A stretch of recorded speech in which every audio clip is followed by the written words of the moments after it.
تیرے پاس ڈگریاں زیادہ. تأمرون بالمعروف، امت مسلمہ کی شان اس لیے زیادہ ہے کہ یہ لوگوں کو بھلائی کا حکم دیتے ہیں. وَتَنْهَوْنَ عَنِ الْمُنْكَرِ، اور لوگوں کو برائی سے منع کرتے ہیں. اور یہ جو کام لوگ کرتے ہیں نا، خیر کا حکم دینا، برائی سے منع کرنا، یہ لوگ دنیا کے امام ہوتے ہیں.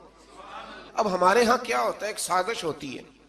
جن لوگوں کو ہم نے نیکی کا حکم دینا تھا نا، اللہ کی توحید کا پیغام دینا تھا، نبی کریم علیہ السلام کی رسالت کی بات جن لوگوں کو ہم نے کرنی تھی، جب ہمارا لیڈر اسی قوم کو بطور مثال یہاں بیان کرتا ہے، یعنی جس کے لیے حکم تھا کہ ہم اسے کہیں کہ تو کلمہ پڑھ لے، جب اسے ماڈل بنا کے ہمارے سامنے پیش کیا جائے گا کہ وہ بڑا اچھا ہے، تو ہم اسے کیسے کہیں گے کلمہ پڑھ؟ اور پھر اس سے اگلی بات یہ ہے کہ ہم تقریروں سے کلمہ پڑھانا چاہتے ہیں. تقریر بڑی مؤثر کام ہے، ضرور ہونی چاہیے، لیکن دنیا میں انقلاب عمل سے آتا ہے، عمل سے. صحابہ کرام علیہم رضوان نے بڑی بڑی تقریریں کی، بڑے بڑے جاندار وہ لوگ تھے کہ ایک جملہ کہتے تھے تو دنیا تڑپ اٹھتی تھی، لیکن ان کی تقریروں سے زیادہ اثر ان کے عمل میں تھا.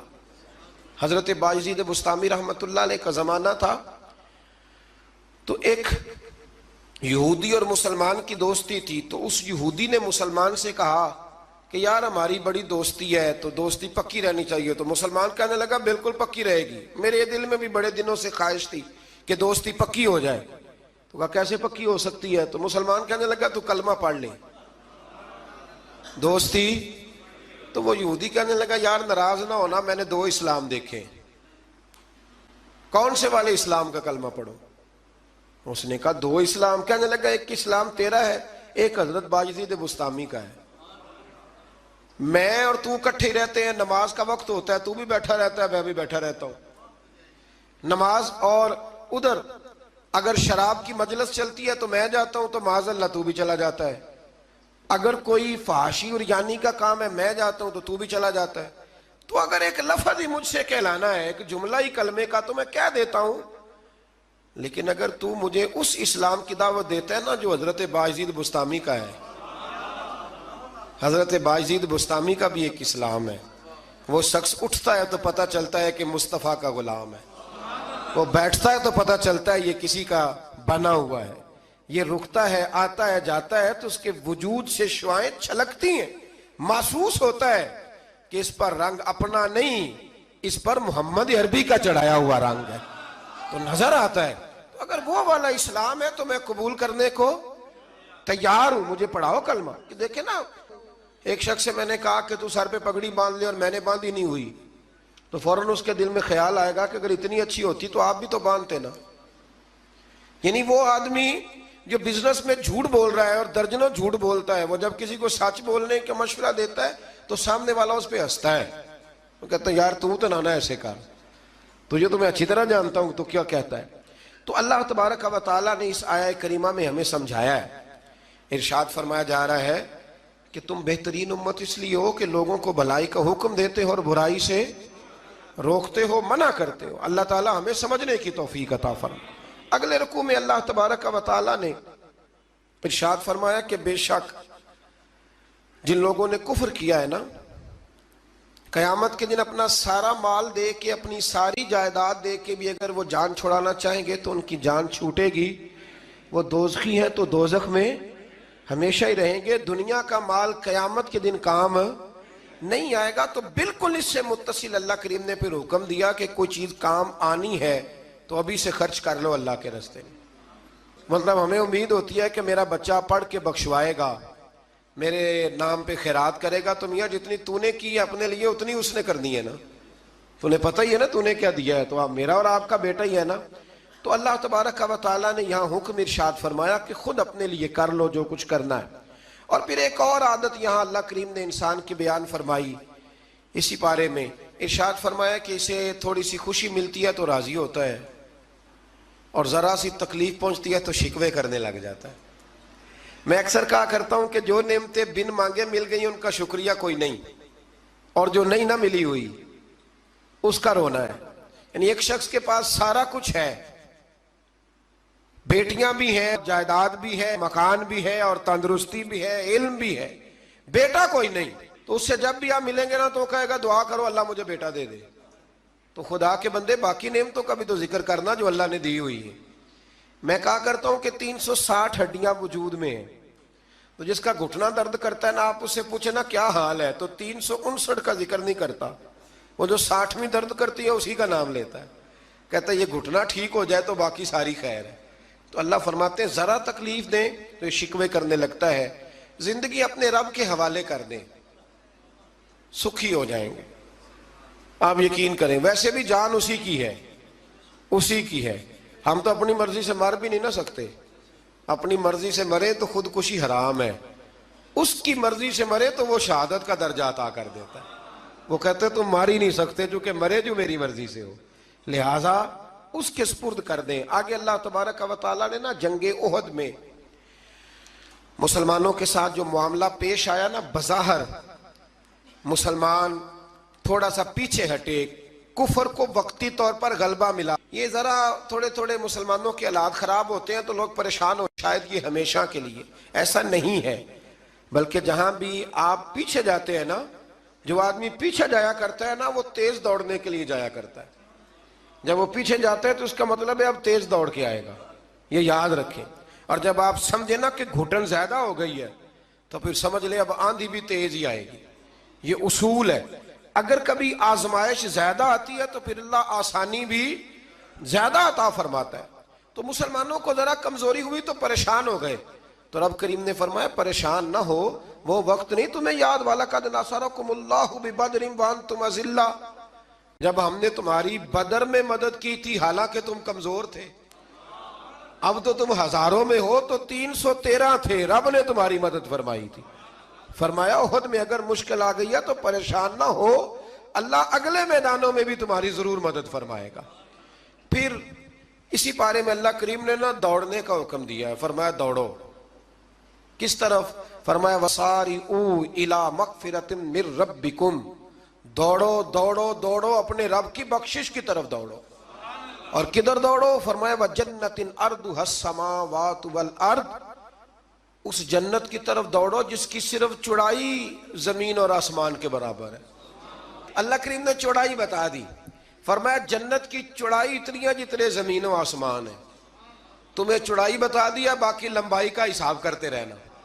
اور میرے رسول کریم علیہ السلام نے تو جنت کا مضمون سمیٹا تو حضور نے جملوں میں حادی کر دی. بڑی نعمتیں بیان کر کے نا، بڑی نعمتیں بیان کر کے حضور فرمانے لگے اللہ نے تمہارے لیے بڑا کچھ بنایا ہے، اور اتنا کچھ بنایا ہے نہ کسی آنکھ نے دیکھا، نہ کسی کان نے سنا، اور نہ تمہارے دل پہ کبھی خیال ہی گزرا ہوگا، جو نعمتیں رب نے تمہارے لیے جنت میں تیار کی ہوئی. تو اس میں اللہ تبارک و تعالیٰ نے اس بات کی طرف بھی ذکر فرمایا. پھر اسی پارے کے اندر اللہ کریم نے غصہ پینے والوں کو اور معاف کرنے والوں کو کہا کہ یہ وہ والی نیکی ہے جو اللہ کو بڑی پسند ہے. ہمارے زمانے میں غصہ پینے والی عمر آتی کوئی نہیں. چھوٹی عمر میں کہتے ہیں بچہ اس لیے ضدی ہے، جوان ہو جائے تو کہتے ہیں خون گرم ہے، بوڑھا ہو جائے تو کہتے ہیں انہوں پتہ ہی نہیں لگتا. تو بھئی یہ بتائیں پھر درگزر کی عمر کون سی ہے؟ بچہ تھا تو ضدی تھا، اور جوان تھا تو خون گرم تھا، بوڑھا ہو گیا تو اب چڑچڑا ہو گیا. تو بھئی معاف کرنے کی عمر کون سی ہے؟ میرے رسول کریم علیہ السلام نے زندگی میں دکھ زیادہ دیکھے. حضور فرماتے ہیں جتنا مجھے ستایا گیا کسی کو نہیں ستایا گیا. حضرت جابر ابن عبداللہ فرماتے ہیں میں نے اپنے محبوب کو جب بھی دیکھا مسکراتے ہی دیکھا اور معاف کرتے ہی دیکھا. تو مہربانی فرمائیں والکاظمین الغیظ والعافین عن الناس، غصہ پینے والے لوگوں کو معاف کرنے والے. واللہ یحب المحسنین، فرمایا یہ وہ نیکوکار ہیں جن سے اللہ محبت فرماتا ہے.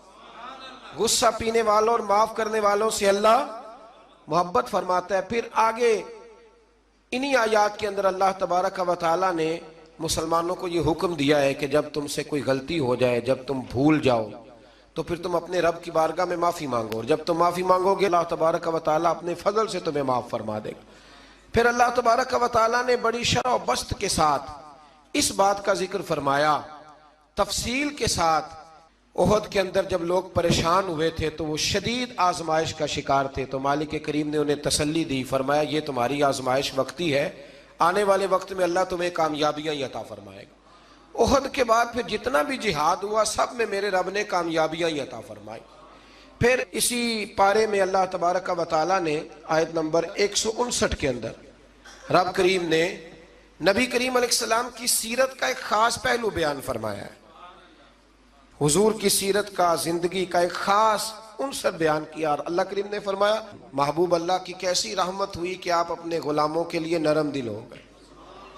یہ اللہ تعالیٰ کی کیسی رحمت من اللہ لنت لہم، آپ ان کے لیے نرم دل ہو گئے۔ وَلَوْ كُنْتَ فَظًّا غَلِيظَ الْقَلْبِ، اگر آپ سخت دل ہوتے یا سخت مزاج ہوتے، لَانْفَضُّوا مِنْ حَوْلِكَ، تو یہ آپ کے پاس سے بکھر جاتے، یہ بیچارے آپ کے پاس پھر بیٹھ سکتے۔ یہ سخت مزاج جو آدمی ہوتا ہے اس کے پاس لوگوں کا جمع غفیر نہیں ہوتا، اس کے پاس سے لوگ ٹوٹنے لگ جاتے۔ اچھا وہ اور چکر میں پڑ جاتا، کہتا دیکھا میرا روب، کوئی میرے پاس نہیں بیٹھتا، کسی کی جرت ہے میرے پاس بیٹھے؟ میں نے کہا روب نہیں جناب، آپ مان کیوں نہیں لیتے کہ آپ اخلاقی طور پہ بڑے کمزور ہیں؟ آپ کے اپنے بچے بھی، میں ابا جی کو جانتا ہوں، کئیوں کو جو گھر جاتے ہیں تو بچے چھپتے ہیں اور تسبیح پڑھتے ہیں کہ ابا جی واپس کب جائیں گے گھر سے۔ تو یہ کوئی معیار ہے؟ رسول کریم صلی اللہ تعالی علیہ وسلم کی طبیعت کے اندر وہ خاصیت تھی کہ ہر چھوٹا بڑا میرے محبوب کی بارگاہ میں جا کے اپنا دکھڑا سنا لیا کرتا۔ حضور معاف کرتے تھے، نبی پاک محبت فرماتے تھے۔ تو اپنی زندگی کے اندر وہ سارے معاملات پیدا کریں۔ ہم خوابوں کی دنیا میں زندہ رہتے ہیں کہ چلو ٹھیک ہے جی میرا بڑا روب چل رہا ہے، کوئی آدمی میرے قریب نہیں بیٹھتا، تو یہ کوئی کمال نہیں۔ نبی پاک علیہ السلام کی سیرت کا کمال یہ ہے کہ حضور تک رسائی آسان تھی، ہر آدمی اپنی بات بڑی آسانی کے ساتھ حبیب کریم کی بارگاہ میں عرض کر لیتا تھا۔ ایک آیت ہے جی جو آپ نے بڑی ضروری یاد رکھنی ہے، یہ آیت نمبر 179 ہے، اس پر آپ نے ضرور توجہ کرنی ہے، ضرور غور کرنا ہے۔ ایک چھوٹا سا مسئلہ لوگ بڑا اس کو الجھا دیتے ہیں، اللہ کریم نے اس آیت کریمہ میں اس کا بھی بیان فرمایا ہے۔ اسی پارے میں سورہ آل عمران میں فرمایا وَمَا كَانَ اللَّهُ لِيُطْلِعَكُمْ عَلَى الْغَيْبِ وَلَكِنَّ اللَّهَ يَجْتَبِي مِن رُّسُلِهِ مَن يَشَاءُ، فرمایا اللہ کی یہ شان نہیں کہ عام لوگوں کو غیب کا علم دے، لیکن اپنے رسولوں میں سے جسے چاہتا ہے اسے چن لیتا ہے۔ عام لوگوں کو اللہ اپنے غیب پر مطلع کرتا، لیکن اپنے رسولوں میں سے جسے چاہتا ہے اسے، یہ سورہ آل عمران ہے۔ کوئی کسی تفسیر میں آپ نہ جائیں، سادہ ترجمہ کسی کا کیا ہوا پڑھ لیں، عام لوگوں کو اللہ غیب پر اطلاع دیتا نہیں، لیکن اپنے رسولوں میں سے جس کو چاہتا ہے اسے چن لیتا ہے۔ حضرت عمر فاروق فرماتے ہیں رسول کریم کے علم پر کچھ منافقین نے اعتراض کیا کہ ہم پیچھے نمازیں پڑھتے ہیں، انہیں ہمارا علم نہیں، تو کہتے ہیں نبی کریم منبر پر بیٹھے فجر کے بعد، تو فرمایا پوچھو کیا پوچھنا ہے۔ حضور نے اتنا بیان کیا کہ ظہر کی نماز ہو گئی، پھر زور پڑھ کے حضور دوبارہ منبر پر بیٹھے، اتنا بیان کیا کہ عصر ہو گئی، پھر عصر پڑھ کے حضور منبر پر بیٹھے، اتنی باتیں بیان کی کہ مغرب ہو گئی۔ حضرت عمر کہتے ہیں حضور نے ہمیں اتنی باتیں بتائیں کہ جہنمی جہنم میں چلے گئے، جنتی جنت میں چلے گئے۔ اور حضور پھر بیان کرتے ہے کوئی پوچھنے والا تو پوچھو مجھ سے کیا پوچھنا چاہتے ہو۔ ہمارے استاد تھے، شیخ تھے علامہ تحسین رضا صاحب بریلی شریف میں، انہوں نے ایک قطعہ کہا تھا بڑا شاندار، کہنے لگے علم غیب رسول کے منکر اس حقیقت کو بھول جاتے ہیں، غیب مانا کہ راز ہے لیکن راز اپنوں سے کب چھپاتے ہیں۔ اور اعلیٰ حضرت نے تو قلم توڑ دیے، فرمانے لگے اور کوئی غیب تم سے نہا ہو بھلا جب خدا ہی نہ چھپا رہا، جو سب سے بڑا غیب ہے جب نبی پاک نے اسے ہی دیکھ لیا ہے تو پیچھے کیا رہ گیا۔ تو اس لیے اس آیہ کریمہ میں اللہ کریم نے اس مسئلے کو حل فرما دیا۔ ہاں ایک بات ضرور ہے، اس پر ضرور آپ حضرات توجہ کریں کہ اللہ کے انبیاء کی اور نبی کریم علیہ السلام کی بھی کوئی چیز بھی، کوئی طاقت بھی ذاتی نہیں، جو بھی ہے اللہ کا عطا کرتا ہے، کوئی چیز بھی ذاتی، علم غیب بھی ذاتی نہیں، اللہ کا دیا ہوا ہے۔ آگے سورہ نساء آ جاتی ہے، سورہ نساء کے اندر نا اللہ کریم نے بالکل آغاز میں ارشاد فرمایا کہ یا ایھا الناس اتقوا ربکم الذی خلقکم من نفس واحدہ، اے لوگو اپنے رب سے ڈرو جس نے تمہیں ایک جان سے پیدا فرمایا۔ ایک بہت بڑے پیر صاحب کہ صاحبزادے نے نا ایک شخص سے کہا کہ میرا ذرا خیال کرنا، میں فلاں بزرگ کا صاحبزادہ ہوں. تو آدمی کہنے لگا تو بھی ذرا خیال کرنا، میں بھی نبی کا صاحبزادہ ہوں. اس نے کہا تو کس نبی کا؟ کہنے لگے حضرت آدم علیہ السلام کا. تو چپ کر گیا، کہنے لگا بات تیری ٹھیک ہے، کیونکہ سارے حضرت آدم کی اولاد ہیں. یہ جو قبائل بنائے جاتے ہیں نا، قبیلے، یہ تعارف کے لیے بنائے جاتے ہیں، صرف تعارف کے لیے کہ پتہ چل جائے اس کا فلاں قبیلے سے تعلق ہے، اس کا. اور برادریوں میں بھی جو قبیلے ہوتے تھے وہ ایک برادری کی بھی مختلف شاخیں ہوتی تھیں، مختلف شاخیں. قریش، بنو امیہ، یہ قبیلہ ایک تھا، پھر اس کی آگے شاخیں ہو گئی اور بہت سارے لوگ تھے جو تقسیم در تقسیم ہوئے، شاخیں بنتی جاتی ہیں. تو یہ سارا کچھ کیا ہے؟ تعارف کے لیے ہے، ورنہ اولاد سارے کس کی ہیں؟ حضرت. اور نبی پاک علیہ السلام نے جب خطبہ دیا نا حجت الوداع کا، تو حضور نے اعلان فرما دیا، فرمایا نہ کوئی بڑا ہے، نہ کوئی چھوٹا ہے، نہ کوئی گورا ہے، نہ کوئی کالا ہے، نہ کوئی عربی ہے، نہ کوئی اجمی ہے. ہاں، ان اکرمکم عند اللہ اتقاکم، اللہ کی نظر میں اس کی عزت زیادہ ہے جو زیادہ پرہیزگار ہے. ابھی تک یہ مصیبت بنی ہوئی ہے ہمارے معاشرے میں، ابھی تک برادریزم کی. اور کوئی عجیب سا ہی معاملہ ہے، سمجھ میں نہیں آتا کہ یہ کہاں جا کے حل ہوگا. ایک ہی برادری سے دو لوگ ہیں، ان سے کہا گیا کہ جناب وہ آپ نے کہا تھا کہ راجپوت فیملی میں رشتہ مل جائے تو اچھا ہے، تو مل گیا، کر لے. کہنے لگے نہیں کرنا، یہ مہاجر ہیں، ہم مقامی ہیں. تو ٹھیک ہو گیا بھئی، اب کتنی تقسیم اور کرنی، یعنی اس سے بھی آگے اور پھر اس سے آگے تقسیمیں. اور یہ اتنی خوفناک تقسیم ہے کئی دفعہ پریشان ہو جاتے ہیں کہ قوم کتنی کو بٹے گی، کتنی کو بٹے گا. آپ یہ جو تقسیم ہے نا، اس تقسیم سے نکلیں. اب آپ یہ مزاج بنائیں کہ بھئی یہ نہیں کہ ان کو کھانا بنانا نہیں آتا، معاملہ یہ ہے کہ ان کا ٹیسٹ اپنا ہے، ہمارا ٹیسٹ. تھوڑی وحدانیت کی طرف جائیں، امت واحدہ بننے کی کوشش کریں. ایک تقسیم ایسی ہے بد عقیدگی کی کہ جس سے نکلا نہیں جا سکتا. جو بد عقیدہ ہو گیا اس کے ساتھ کیا صلح ہو سکتی ہے؟ لیکن باقی کوشش کریں، جو اپنے ہیں نا اپنے، ان کی غلطیوں سے درگزر کریں، انہیں قریب کریں، چھوٹی موٹی کمزوریاں دور کریں، محبت کے ساتھ ذکر کریں، خیر کی بولی بولیں، اپنوں کی باتیں اپنوں میں رکھیں. ستا اٹھ کے کوئی نہیں خوش ہوتا،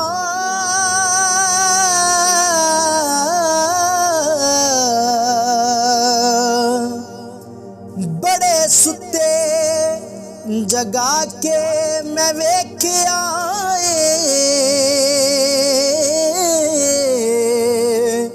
اوے کتے جیا نہیں کوئی وفادار ڈٹھا،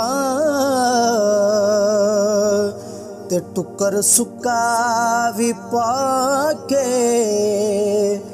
ویکھ آئے.